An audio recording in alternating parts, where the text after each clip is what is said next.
Okay, so just to summarize very quickly, we were speaking about Gvura rooted in Bina, which are two very broad Kabbalistic terms.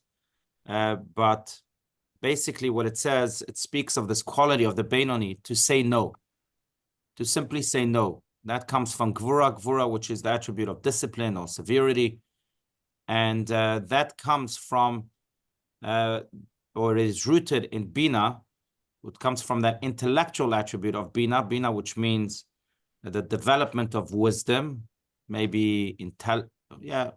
I don't exactly know how it's translated, but it's really the development of an idea, development of wisdom, as we spoke about.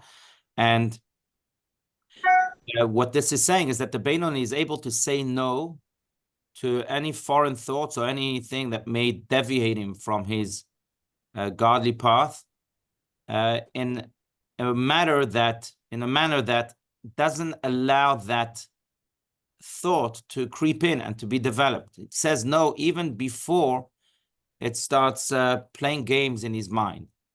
We all have those situations in which we are tempted by all sorts of things that we know are not supposed to be, are not good for us. And sometimes those things really trap us because we give them space in our minds. We give them room and we ruminate on them. We might not be doing them, but we ruminate on them. And just the fact that we're ruminating on them allows them to slowly but surely creep in until they may eventually become an action. But the Benoni is so strong that he has the ability already in Bina to say, no, my Bina is staying clear. I'm not allowing for any type of foreign thoughts to develop. So that was the big idea that we spoke about last week. Let's continue here, as you said, at the bottom of page 11, right, Margot? Yes, yes. Okay. Does anyone want to read? Please. Anybody? No. Okay, go ahead. Okay, I'll read. Thank you. Just as the Bina Gevura connection is instrumental in the initial formation of the soul's powers of contraction and concealment, so is the reverse true. The modification and correction of these powers is possible only through Bina. The only way to fully rectify the end results of concealment and contraction is to return to their source level in Bina. To combat the dinim, the severities, and gevurot as they express themselves in action is not possible. They are too powerful to influence directly. But by returning to their source in Bina, through directed contemplation of the site of their inception, one can effectively alter and repair their manifestations. Right. The process resembles techniques in therapy in which the patient and therapist work out internal conflicts at a casual rather than actual stage. But the tendency of various schools of Hasidism, including Chabad Hasidism, is to deal directly with the external expressions and repair them, allowing the underlying difficulties in the soul to resolve themselves. Right. Just one more line here. The work of sweetening the gevurot is accomplished through hitboniyot, contemplation, to direct one's thought in structured fashion. Right. So what this is saying is very profound, and it is indeed, I think, a great technique in therapy too. But what this is saying is that it's not enough for the Benoni to be able to say no, or determine no, like we said. But the Benoni has Bina. He has that intelligence.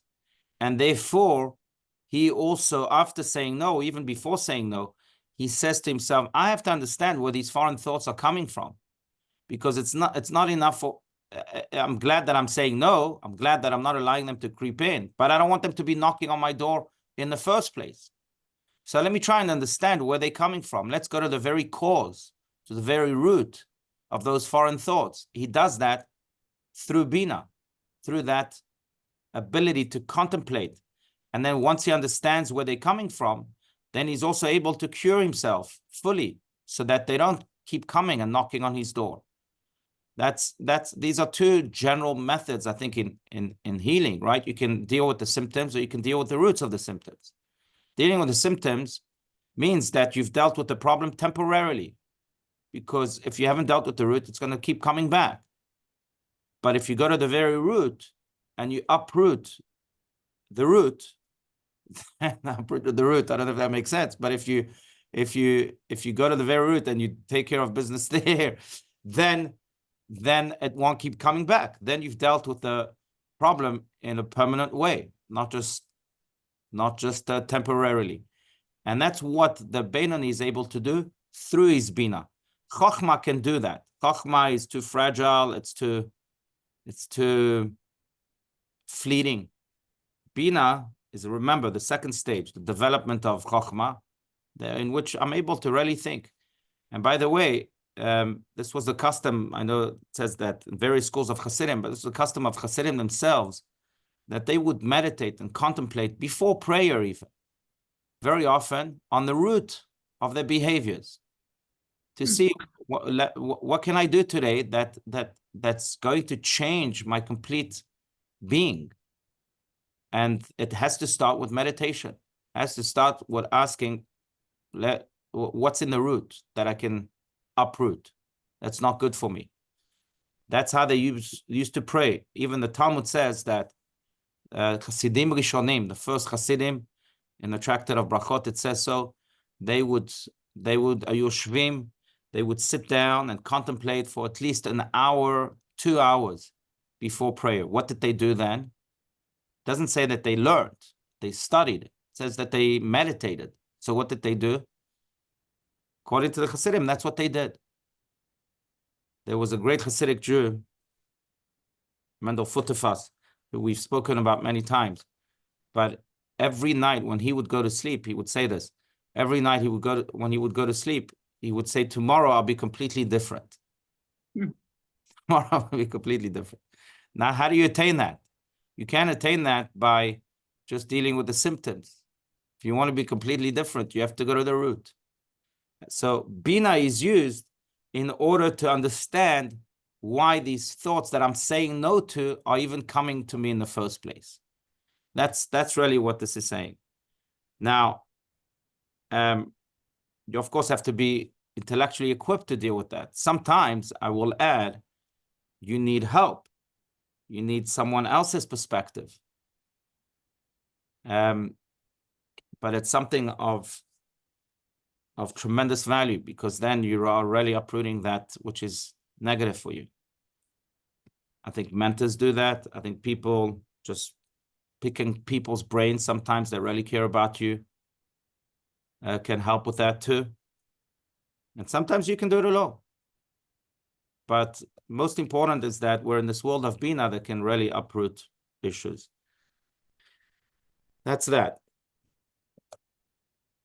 And I will say also that maybe there's another side to it. I'm just going to add this, and I don't want to be the only one speaking. But one of the great Hasidic thoughts that appears in the Yom Yom that we read here every morning is that when the mind is empty, then all sorts of worms come and inhabit it. I'm going to repeat. When the mind is empty, all sorts of worms come and inhabit it. Right? Worms usually inhabit empty places. And in many ways, that sometimes is the reason why our no is not determined, or why we have these thoughts that we have to say no to in the first place, because our mind is empty. If our Bina is truly developed, if my mind is full with godliness, if I'm really, really thinking about God all the time, then these thoughts can't really creep in. And sometimes all we need to do is develop our mind so that in a Bina way, like this is saying here, this is the other side of it, so that worms don't creep in. You know, I think they tell the story of Rabbi Levi Yitzchak Berditchev, a cute story about how one of his disciples went to study with the Hasidim, who were doing just that, right? Meditating and so on. And his former teacher didn't like the fact that he went to study with the Hasidim. He said to him, you should have stayed in our school. What did you find there that you can't find here? So the student was clever, and he told his teacher, look, what I find there that I couldn't find here is that I know how to read thoughts. So, because I went to the Hasidim. So his teacher said, really? That's what you learned there? You know how to read thoughts? Well, let me test you. What am I thinking about right now? His teacher tells him. And the student says, well, right now, you're thinking about God. The teacher says, you're wrong. You see, you don't know how to read thoughts. And the student retorted, well, that's exactly why I left, because you're not thinking about God.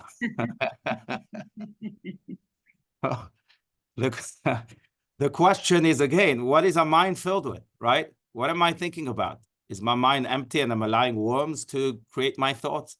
That's the big question. If my bina is truly developed, not only can I uproot the negative things, but also I can fill my mind with that which truly matters.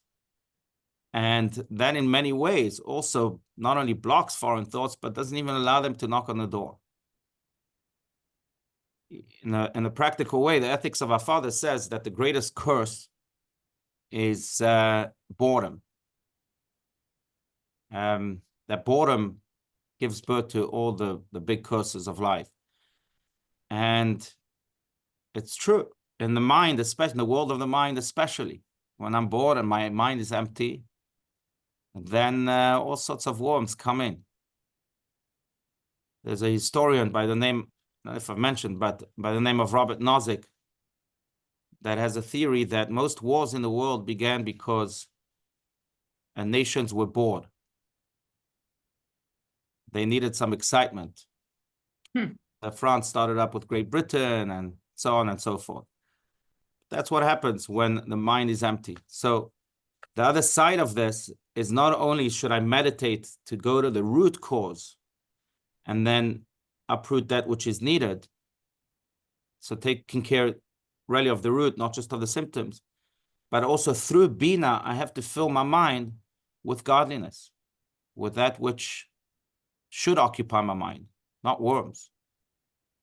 And in many ways, that's how, with Bina again, we're able to withstand the outside pressures of the world. So that's another side of it, but I don't want to be the only one speaking, as mentioned. So feel free to speak your mind or disagree or add your comments or your insights, please.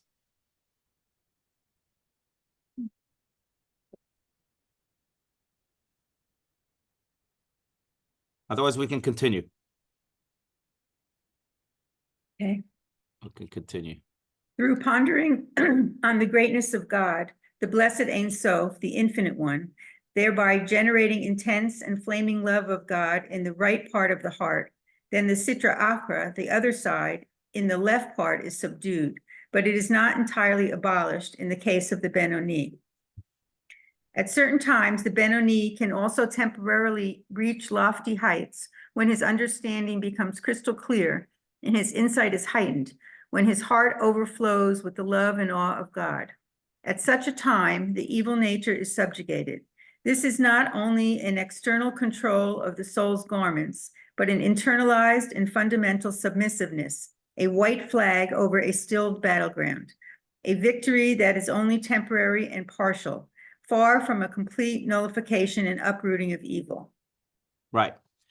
I mean, we can to better understand this, we can almost superimpose this thought on things that are prevalent today. For example, if someone is very healthy conscious and that's the way he eats, that's the way he breathes, that's the way he sleeps, and he really connects to it because he fully understands the importance of eating healthy and so on, then even if he passes by a pizza store, he's not going to be tempted too much because his mind is filled with understanding, true understanding of being healthy, of what it takes to be healthy.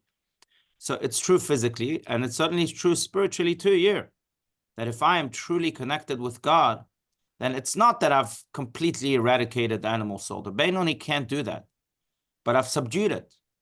Doesn't talk to me so much anymore because I'm so madly in love, infatuated with God. That's really my only concern. So the rest is secondary. Now, of course, like fire, by the way, like this fiery love, which is very much what a love to God is compared to. It's interesting because the word fire is used in many, many ways and many places. In the Song of Songs, many times. Even God is called an all-consuming fire. Hashem Elokecha Esh Ochlau. So it's very much of a fiery love, but just like fire, you have to feed it all the time. If you don't feed it, it's going to die down. The flames are going to go away. And that's when the animal soul stands up again. But as long as I'm feeding it, I'm madly in love with God, then the animal soul is subdued. And I think that in of itself as another, if I may, as another therapy technique, a brilliant one. And that is that I'm sure you find out there that there are two ways to fight the animal soul, to fight negative thoughts or to fight negative habits.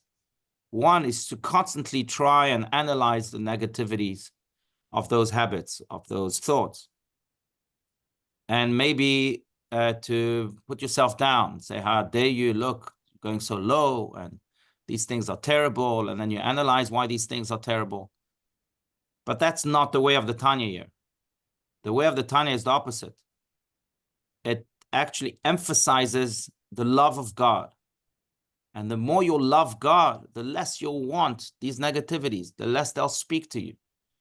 So when we face a temptation or even just a challenge, we can face it in two ways. One is to understand the severity of the challenge and to analyze the challenge, and in many ways try to eradicate it through our minds, because we'll eventually understand how bad it is for us. That's one way. And there is a school of thought that will teach you that way. Tanya's way is, you have a challenge, don't worry, put it on pause. Focus on your love of God. Focus on what you truly stand for. And if you are really connected to who you truly are, to God himself, that's who you truly are, to your soul, then you won't want that temptation anymore. The challenge will go away. And this is what this is saying in many ways, right? That my love is so intense and flaming that the animal soul is almost naturally, automatically subdued. So that's another technique in therapy, speaking about that today. You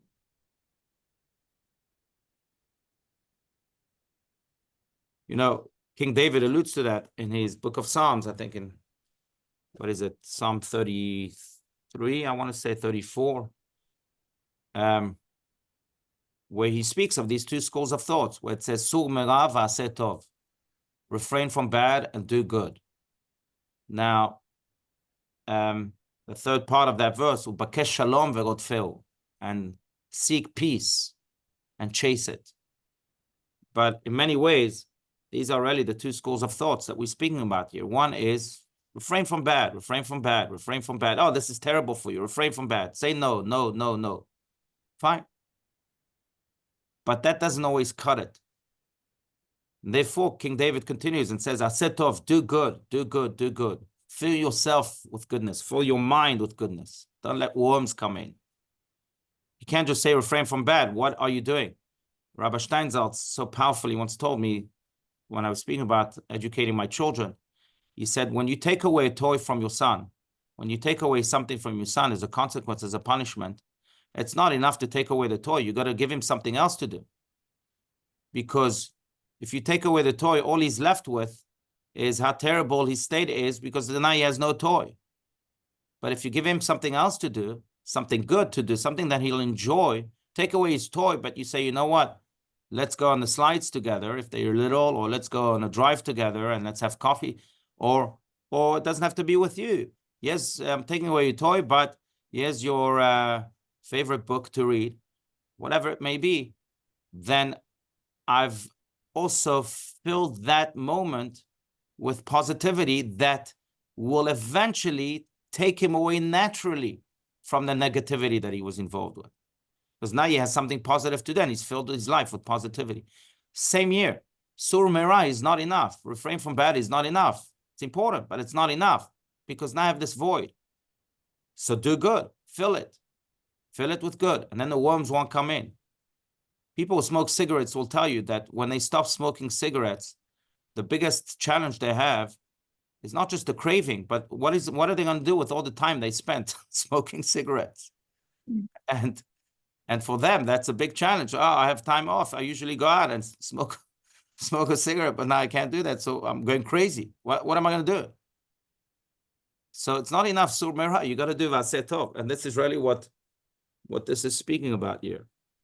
Very powerful lesson in education, but also in self-development for ourselves. Okay, I don't want to be monologuing. Please feel free. Everyone's quiet today. What happened? It's the July 4th week, so mind. Okay, otherwise we can continue. But please, really, I encourage comments and questions and etc. It is only in a tzaddik concerning whom it said, my heart is void within me. In a tzaddik, there can be total uprooting of the animal soul's urgings. His heart can be emptied of them. For this reason, the latter despises and hates evil. The tzaddik's level precludes any enticements on the part of evil. Having no attraction to evil, he need not struggle against it. As mentioned, the desires of the body and the animal soul do not rise in his thoughts. And if they do on occasion, it is only an object of scorn. Right. That's the tzaddik's level. Most people are not born like that, right? Like we said, most of us are Beinonis, but the tzaddik is able to not only subdue evil, but to eradicate it to the point that when he sees evil, he's completely allergic to it. For us, if we are healthy, say, going back to that example, and we engage in healthy eating, a pizza is tempting. And if we eat it, okay, so we have to adjust ourselves. But it's not like we're allergic to pizza. It's not like pizza is so bad in our eyes that it doesn't even talk to me at all, right? I'm allergic to it. It's bad. I know I hate it because I know that it's bad for me. For the tzaddik, it is, just to use that metaphor. For the tzaddik, because he has no evil, for him, not only does evil not talk to him, but he becomes allergic to evil. He hates evil. He knows that it stands as an antidote to good. That's why even King David says, right, Ohaveh Hashem sinura. That's in the 90s, in the book of Psalms also. I think 96 or 7, but Ohaveh Hashem sinura. That those who love God hate bad. It's a strong word. But it's not that they make a conscious effort to hate bad. It's just natural. Because they love God so much, they would hate anything that stands opposite to God. If I'm madly in love with something, anything that's foreign to that something, especially if that's something that tries to fight what I'm in love with, I'll hate naturally. Not because I've given it thought, and because it's violently opposing my beloved. Every parent can attest to that. If my child is being opposed by someone, then whether I understood the behavior or not, immediately my heart starts to fill with negative feelings towards that someone. Whether they justify it or not, that's a different story. But it's almost a natural response to being madly in love with God. Now, the tzaddik is so madly in love that he has no evil whatsoever, and therefore evil is immediately hated by him. Now, can we reach that level? Maybe not. Not very few of us can be tzaddikim, but at least we can subdue that evil and have it not speak to us, even though we might be a little bit tempted by it.